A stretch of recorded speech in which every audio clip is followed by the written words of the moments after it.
Hi, Jody Daniels here. I'm the founder and CEO of Red Clover Advisors, a certified women's privacy consultancy. I'm a privacy consultant and a certified informational privacy professional, and I provide practical privacy advice to overwhelmed companies. Hello, Justin Daniels here. I am passionate about helping companies solve complex cyber and privacy challenges during the life cycle of their businesses. I do that through identifying the problem and coming up with practicable, implementable solutions.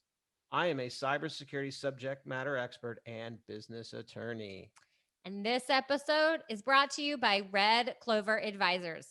We help companies to comply with data privacy laws and establish customer trust so that they can grow and nurture integrity. We work with companies in a variety of fields, including technology, SaaS, e commerce, media agencies, professional, and financial services. In short, we use data privacy to transform the way companies do business.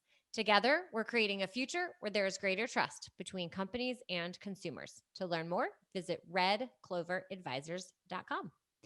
And today we have a very exciting guest. Dom, say hi. Hello. We have Dom Vogel, and he is the founder and chief strategist at Cyber.sc, an organization dedicated to providing cyber risk leadership to small and mid-sized businesses. Dom's cybersecurity career has spanned nearly 15 years, covering cybersecurity for the largest and smallest organizations. Dom is a positive troll and comedian in his spare time, so I do expect a few jokes during this show. As long as they're at Jody's expense. Because we're heading north of the border because Dom is from where? Coming live from Vancouver. You are. Maybe you can go move there. I might, especially if I get kicked out after this interview. Too bad the border won't let you in. You're stuck here. It's one way in and one. You're stuck. Can't go. Maybe one day. Yes, I'll spare everyone the journey when we flew to Seattle and then drove to Vancouver all in one day with two children. I remember coming very close to, I need to get out of this car in the last 20 minutes of the drive. Our kids, they couldn't. I mean, it was a long day. It was long. It was long day. They couldn't do it. The last half an hour was just absolute pure screaming. We pulled over to the side of the road. I hopped in the back seat to try and help. It was a mess. But in other news, let's move to cybersecurity. So, Dom, tell us, how did you find your way to cybersecurity, and a little bit about what you do today? Sure. So my journey goes back to my high school days. I always knew I wanted to do something in technology and IT. My dad was a computer science high school teacher, and one day he dropped a bunch of magazines on my desk, and he says, "There's got to be something in here that interests you," because he would always get all these free IT and computer magazines at work, and so I would just flip through all of them, and then this one magazine just popped out of nowhere, and it said Information Security Magazine. And I was like, what the heck is information security? I'd never heard that before. I read it cover to cover, and I still have that magazine somewhere because that's my origin story. So it is somewhere in the mess that is my house. But it was from that point on I got hooked on it. And after graduating from university, I thankfully got a job in cybersecurity as a security administrator for a large logistics company here in Vancouver. And 15 years later, I'm still in the field, and I love every minute of it. Well, not everyone can say that they found their career by reading a magazine. I found by looking in a magazine. Good thing the dog came. Yes, my mediator, the dog. Yeah.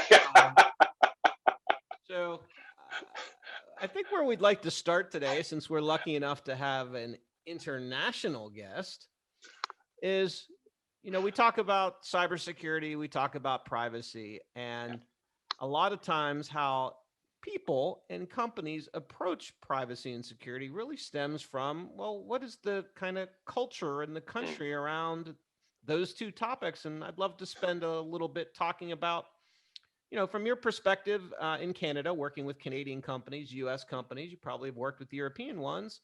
I'd love to get your thoughts around culturally, how you see different countries and their people approach privacy and security?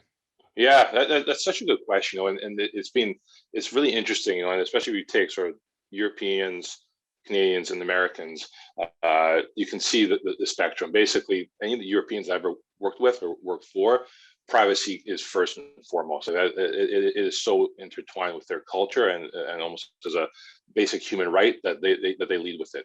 Canada is right in the middle. In terms of they're not quite as serious around privacy, but the privacy commissioners that we have in this country and in the various provinces that make up the country, privacy is very much taken seriously, and we see that in the SMB levels as well. The U.S., again, depending where in the U.S., some states do take it more seriously than others. They tend to be more blue states than red states, but I'll leave that commentary for maybe a political show. But I have noticed again that the U.S. is definitely the laggard when it comes to privacy. Unless you're in California or New York or another state that has more rigorous privacy regulation. I've definitely seen. In fact, there was one organization that we were chatting with, and I believe they were in Idaho. Or it was Iowa, something with an I, and we were talking. The concept of privacy was coming up, and he said, "Well, you know what? We don't really care if we don't have any state regulation here. I don't really care about privacy." So it's interesting to see sort of the different levels of how, like, you take a concept like privacy and how you can have such variance amongst people. So it's definitely interesting, and you have to sort of work along those nuances. And the way you would talk to a European about privacy, very different than how you would talk to probably someone from Alabama about privacy. So the laws in Canada are certainly stricter than here in the United States. Yes. Do you feel that the companies that you're talking to take it more seriously because of the regulation, or because of just the culture and the view of, I put the individual first? So if we think about Europe, it's a flipped mentality. Obviously there's regulation, but just the concept of how they even approach it is individual first, company second. The United States is the complete opposite, unless there's regulation involved. So I'm kind of curious to know, just from a cultural perspective, is it because of the regulations that Canada has, which are more strict in several areas than the US, or is it because of just how people believe in it? I'd say it's a little bit of both. I think Canadians just like getting along with everyone. So we don't have that same strict view of privacy like the Europeans, but we don't have that necessarily the lenient view that many Americans have. So we're in this sweet spot kind of thing. So it's definitely not like to the same degree as Europeans from a people perspective, but if I was to pick some random Canadian SMB owners and some random US SMB owners, the Canadians would have a much stricter view of privacy than some random size group of Americans. So I'd say it's a little bit of both, but like I said, Canadians we always come in right in the middle for whatever reason. That's who we are as people. Very nice. You're very nice. We don't like to offend anyone. No, can't do that. Awesome. Well, kind of talking a little bit more about a lot of these small and medium-sized businesses that you work with. I want to talk a little bit about the topic, and SolarWinds has brought it up.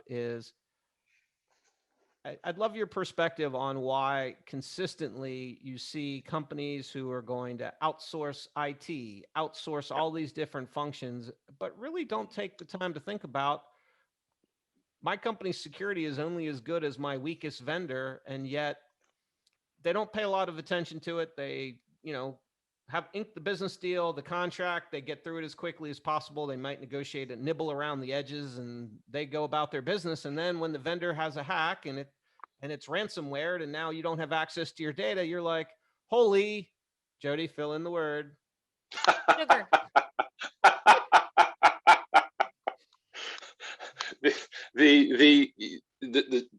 The short answer, and I'll give you a longer answer, but the short answer is that, especially with small and mid-sized businesses, is that there's still prevailing myths and misperceptions around security and cybersecurity. So many small and mid-sized businesses, and I see this both from a Canadian and US perspective, you pick a business owner or a CEO or CFO or whatever in an SMB space, they view cybersecurity as basically as a technical task. They do not see it through a business lens. They do not see it through a risk lens. They see it as something that can be outsourced.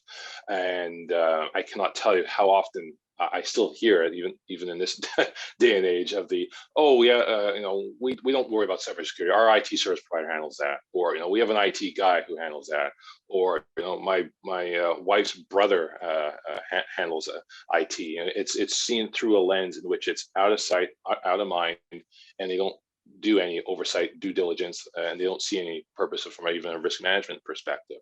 So it's that mindset, I think, that still perpetuates the problem, because unless it gets seen through a business and risk lens and seen as a true business problem and not some task that you outsource, we're going to keep dealing with this problem, and where I am seeing some noticeable change is mainly with B2B organizations, and this is where I think the SolarWinds incident is going to help things in the long run. So, in particular, again, so smaller businesses or mid-sized businesses that sell to large enterprise organizations. The concept of vendor risk management has been around for a while. After what happened with Target, whenever that was 8 or 9 years ago, vendor risk management became a thing, became a little more popular. But then it was just basically questionnaires. And if you were clever enough, you could just or maybe not clever, if you were deceitful enough, you could just lie on those questionnaires, send it off to a prospect and say, yes, we do all these things from security to privacy, top to down, right? Because often these larger companies would never actually check on that. They wouldn't call the bluff. What I've seen, especially during SolarWinds, and it's only been, 2 months, I guess, a month and a half, what I've seen is that there's been an increased outreach from small organizations reaching out saying, hey, in fact, this actually was a prospect who reached out to us. They said, we've had this client for years. Where they're a small B2B company and they sell their platform to a very large enterprise. They said this one customer makes up something like 60% of their annual revenue. And they said, this customer is now cracking down on supply chain and vendor risk management. We've been filling out their questionnaire for years, right?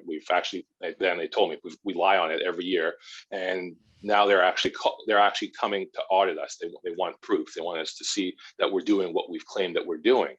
And the fact that I'm hearing this more and more, I'm seeing organizations reaching out saying, we're realizing now we can't just lie or extend the truth on these questionnaires. We need to be able to provide proof. I think that's because what's interesting there is that unlike something like preventing against a cyber attack or preventing against a data breach, that's so abstract. But suddenly now when you impact the bottom line, where you realize, hey, you're going to lose out on revenue, you're going to lose your biggest clients and customers. Now all of a sudden there's a very interesting narrative as to why you need to invest in cybersecurity. So the B2B space, I see tremendous growth from a cybersecurity investment perspective. Other areas, obviously time will tell, but that's an interesting thing that I've noted over the past few months. That's really interesting, because I see something similar in the privacy side from a B2B perspective, where companies won't do business. In fact, I talked to someone this morning, a smaller company, and they can't sign the deal until they're able to say, yes, we're complying with XYZ privacy law. And so you're seeing that more and more. I think it'd be really helpful for a company to understand, if you were to be audited, what does that mean? What are they looking for? So can you share a little bit about, like, what is the big company coming to audit and what that might look like? Yeah, and that's a really good question, Jody. And again, it can take multiple forms. In some cases, often what they'll say is, okay, if we're going to do business with you, you need to be able to engage a third-party assessor, have this third-party company come in and do a security assessment, and then you provide us the report. We go over that, and then you have to pay the bill, kind of thing. So they won't necessarily send one of their own auditors or assessors. Often they'll just want to see a third party has done an assessment in the past year or past 6 months. What that often entails, again, it depends on the level of depth they want to go to. it could be something as simple as, we want to do what's referred to as a maturity assessment. We want to make sure that you are following maybe a certain framework, and often they'll list industry best practice frameworks, whether that be the CIS top 20 security controls, which is a fairly basic framework for many small businesses. Maybe it's the NIST cybersecurity framework, the CSF. Again, depending on regulations, they may want to say, hey, we want to see if you are compliant against ISO or ISO 27001 or 27002. You claim that you're moving in that direction. Let's see where you are, kind of thing. So it does depend on the I'd say on the industry. Certain industries like healthcare and financial services, you tend to be put through the ringer a bit more there than maybe other industries such as manufacturing, as an example. So it does contextually depend, but at the end of the day, it's being able to just prove what you claim to do. If you claim that you have multi-factor authentication enabled for all your email accounts and for remote access, you damn well be able to prove that. Otherwise, they'll call your bluff. You have a fun story to share about passwords. You want to hear that story about Might passwords? be kind of fun. I do love a good password story. Share an interesting story, but just remember, protect the innocent. Right. So, or guilty, rather. I guess protect the guilty party. So Dom, this morning I wrote on LinkedIn. So I was using a password management service, and I was having an issue with the service, and basically I was advised, well, you're going to need to re-enter these passwords. The easiest way for you to do that is just take a screenshot of every one of them and put it on an Excel spreadsheet. I said, okay. And then, Jody, why might that be some very interesting advice? Well, then you've taken a picture that's in a cloud server somewhere of all your passwords. So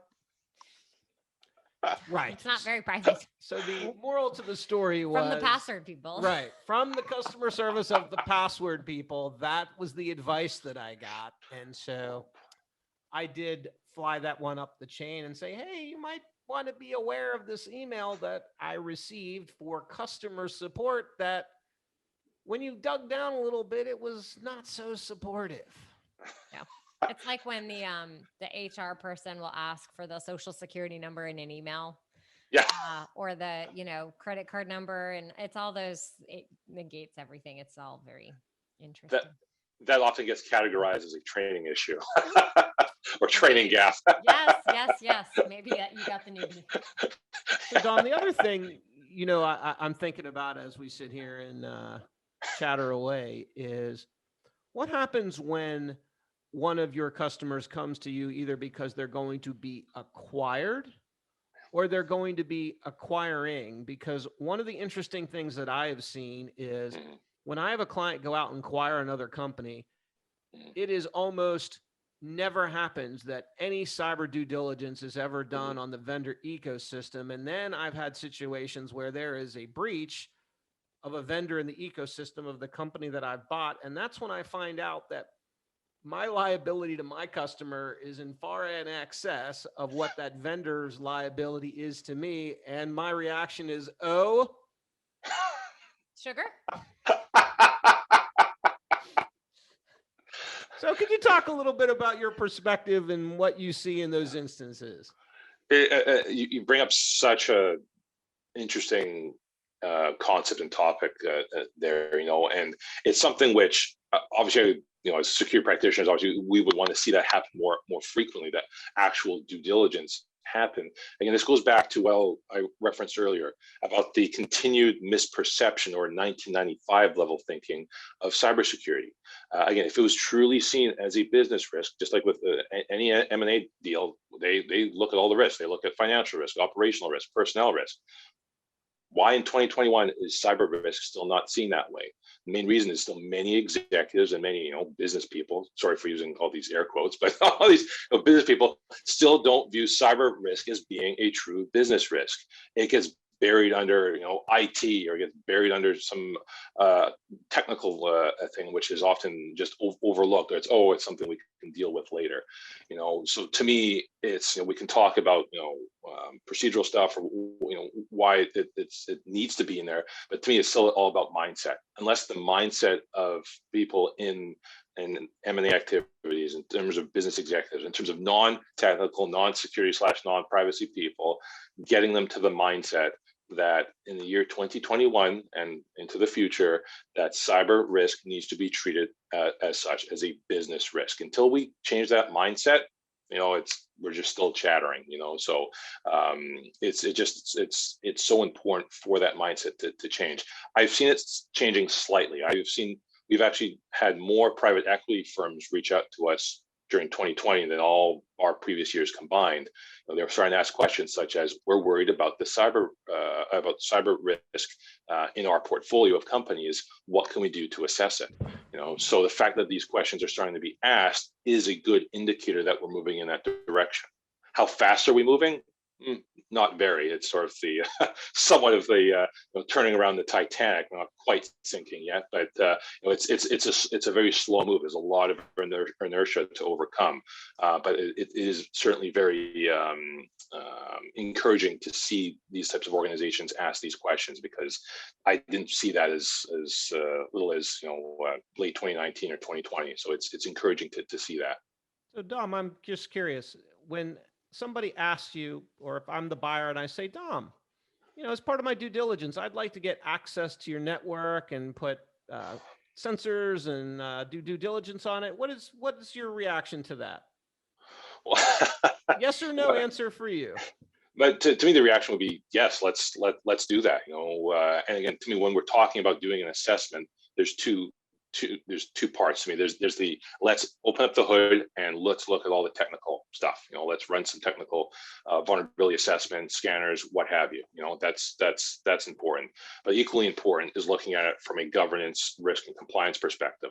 What frameworks is the organization using? Do they have a security strategy? Is it just, let's just apply random security technologies and see what fits? So getting it from that strategic level, getting it from the tactical and operational level, that to me would be the best way of assessing the true cyber risk, and being able to at least tell an organization, yes, you're taking on a great asset, or no, you're taking on a huge liability, and here's why. And so related to that, when you do your risk assessments, I'm curious, with your client base of small and medium-sized businesses, how often are they engaging you directly versus saying, you know what, I'm going to route this through my outside counsel? Yeah, good question. Again, specifically in the context of M&As, we're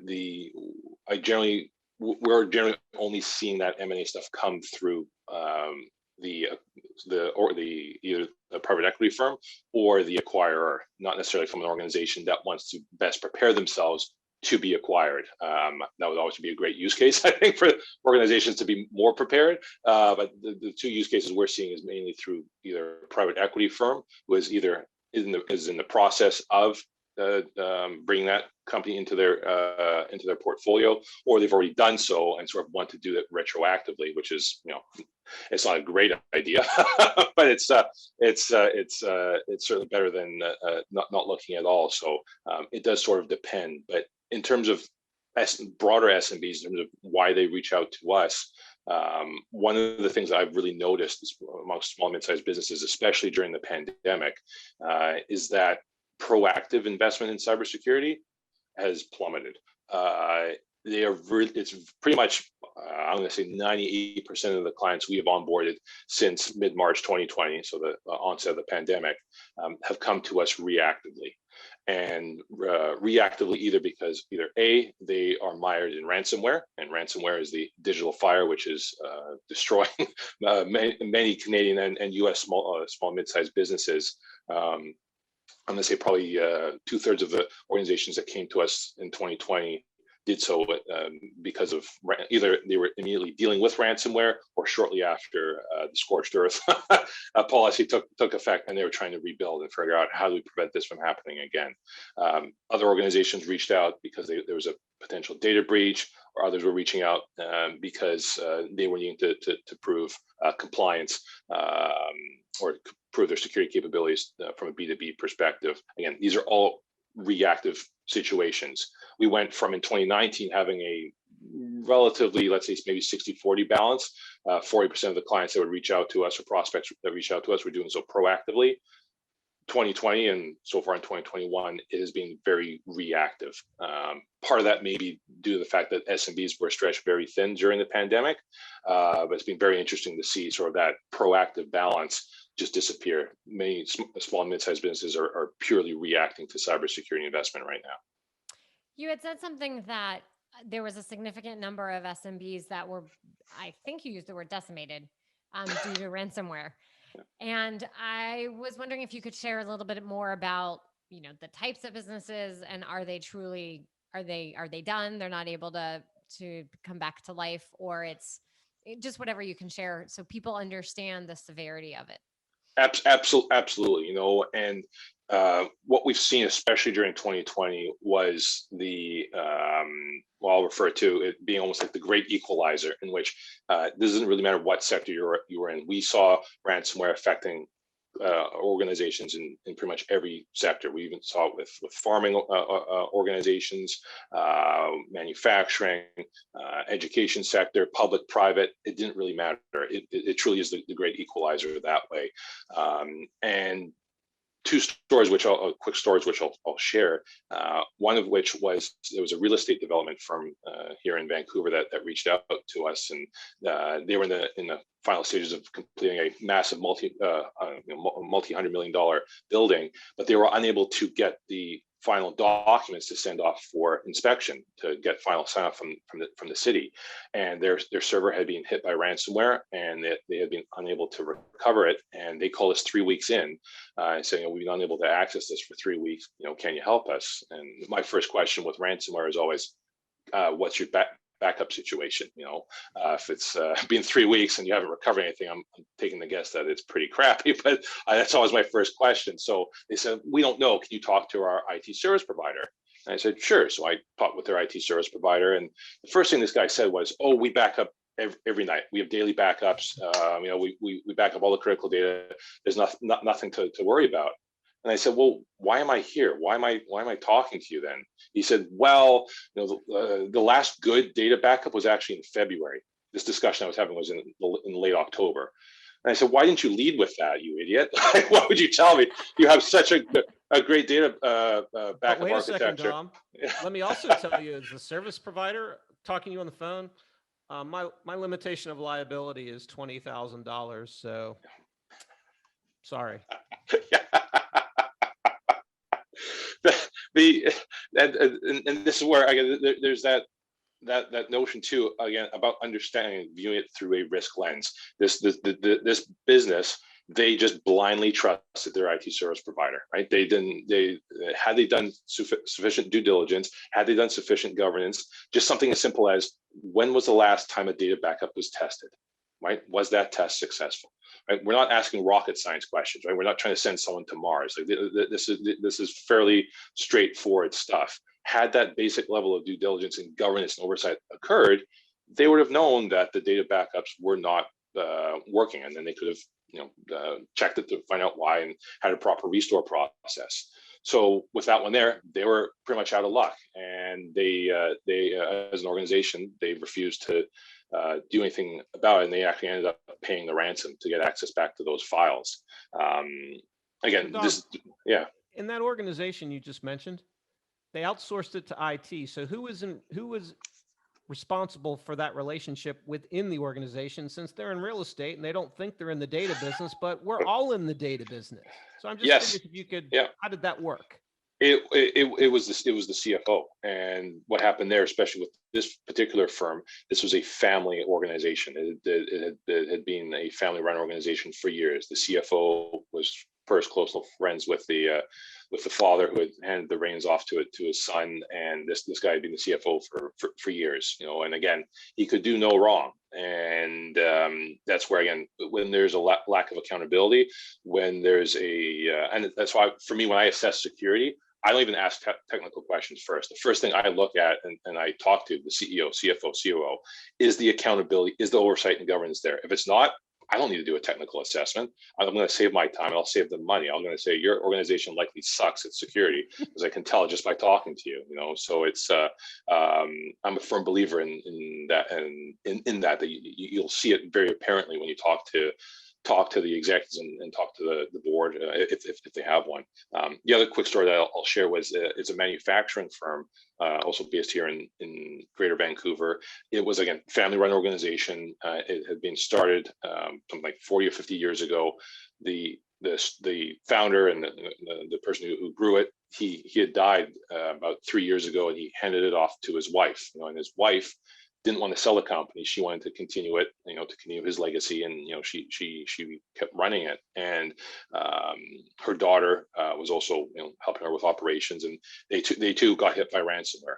And here, because they were manufacturing, it affected the availability of the systems. The confidentiality of the data wasn't really an issue. It was that they could not access the systems they needed to continue the manufacturing process. They were down for, again, this company I think calls 3.5 weeks in. They were down for 3.5 weeks. You know, they hadn't manufactured anything. And she reached out and she said, you know, we're in our final few days here. She said, if we can't get up and running, we're going to lose everything. And I said, well, you should have probably called me 3.5 weeks ago, but sure, let's see what we can do. And you know, we have a digital forensics specialist on our team, and thankfully he was able to recover and unlock some of the systems, and so they were able to continue. And then when I was sort of debriefing with her and telling her in terms of, you got lucky, you know, here's what we need to do moving forward. I laid out, you know, here's sort of what you need to do from a planning perspective. You know, here's our virtual chief information security officer package. We think this will help you set the right foundational security building blocks to make sure that this doesn't happen again, or at least become more resilient if it happens again. And so then she said, oh boy, you know, I just thought security cost maybe $200 or $300 a month. And I said, and I said, you know, let me get this straight. Because she, just before I presented this to her, she told me, she cried. She said, I can't believe I almost lost my husband's legacy. And I said, do you not see the disconnect between what you just said and the comments about what you're willing to pay? So you're basically telling me, you know, like, ransomware almost brought your company down for good. It almost destroyed your husband's legacy. Now, in the same sentence, you're telling me your husband's legacy is worth $200 a month. Do you not see the disconnect? And she didn't. And that's what's so worrisome. Again, when it comes to small and mid-sized businesses, that they fundamentally do not see that disconnect between surviving as a digital company. And you said so. You both hinted at that. In this day and age, we are both data-driven and digital organizations. COVID has only made that even more so. Companies are much more virtualized, much more digitized. If you're not going to plan for that cyber risk, you're pretty much walking into rapid gunfire, and you're not going to last in the long run. So it's those are two stories to sort of illustrate the great stories. Dom, the lack of understanding. Yes, Dom, when you said that to her, she didn't kick you out of the room? Because when I have these conversations with my wife, I get the boot. Well, generally speaking, at least we were able to have some civil discourse in the conversation. She didn't particularly care for my tone, but I was just, again, so taken aback by that. Long story short, she didn't become a client. But it's just time for the time for politeness. I think with organizations has come to has long gone. We need to increase our tone with these businesses. Otherwise, they won't survive in the long run. So I have one last follow-up question in both of your stories. What were they both doing for 3 weeks? I mean, your business is down. You can't run. When I deal with ransomware, I get the call on Sunday or whatever, and they're like, holy sugar, what are we going to do? And then I have to put the team together, and, what are you doing for 3 weeks? Well, first off, I love the comedic timing between you two. That's perfect. But to me, what was so strange again is so for the first case with the real estate firm, what was happening there was that the IT service provider kept saying to them, we're working on it, we're working on it, we're working on it, we're working on it. Now, with that real estate firm, because it wasn't all their systems that were affected, it was just this one server that was affected. They were at least able to continue operations, but it came to a impasse because they needed those documents in order to pretty much open that several $100 million building. So they did have some gift of time there. With the manufacturing one, similar thing. Again, blind trust. The CEO, the lady, was blindly trusting the IT consultant, and by consultant I mean some guy who maybe knows how to use a computer. He wasn't really much of an IT person, but he kept saying to her, I'm working on it, I'm working on it, give me one more day, give me one more day. And again, blind trust leads you down the path of destruction. Sounds like a good bumper sticker.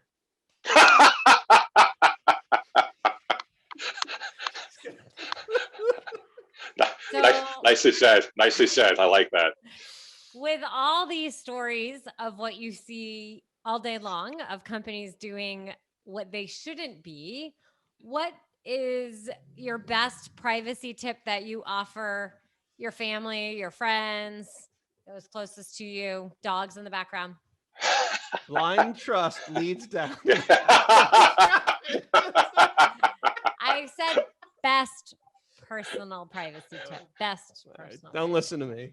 I think you and I need to go into the bumper sticker business. I think we could do really well. But I try really hard not to be the IT support person for my family. Sometimes I feign idiocy around the technology just so I can be left alone. But in terms of the controls, or not controls, but the recommendations and advice I give to friends and family, it's mainly around social media. Most of my family and friends, their interactions with technology is social media. So everything I point them to is the privacy controls. Here are the privacy and security best practice controls for Facebook, for Twitter, for Instagram. Here's what you should be doing. Don't have your profile open to the whole world. So just helping them go through some of those basics, I often find is a good starting point, because that's often their view of the technologies is through the lens of social media. Good stuff. So when you're not in the office making up great bumper stickers or honing your comedic timing, what do you like to do for fun? Oh, good question. I love playing with my kids. My in particular my 3-year-old son James. Being able to see the world through his eyes. And I spend a lot of time doing all my LinkedIn posts around him and what I learned as a dad. And it's the level of joy that you see through a toddler's eyes. It keeps you humbled and makes you realize that although I do security work for a living, that's not who I am. The things I love absolutely doing are being a dad and being a husband. The other stuff, it's just fun. But the being a dad and being a husband, nothing beats that. That's what I do for fun. So how can people find you outside of listening to this fabulous podcast? Well, good question. For people who are listening / watching, reach out on LinkedIn. I spend a lot of time on LinkedIn. So Dominic Vogel, I'm the only one out there. Please feel free to reach out. I'm always open to new conversations. Love meeting new people. Love networking. You can also email me, dvogel@cyber.sc. Those are probably the best 2 ways of reaching me. Well, wonderful. Well, thank you so much for coming today and sharing your insights about what it's like to do business in Canada and around the world. And, it's really interesting to see that we're all facing the same similar struggles, even those of us in the red and blue states down here. I appreciate the combo so much. That was a lot of fun. And this is the podcast bear saying goodbye. Oh, bye, podcast bear. We have a live dog who's joined us multiple times.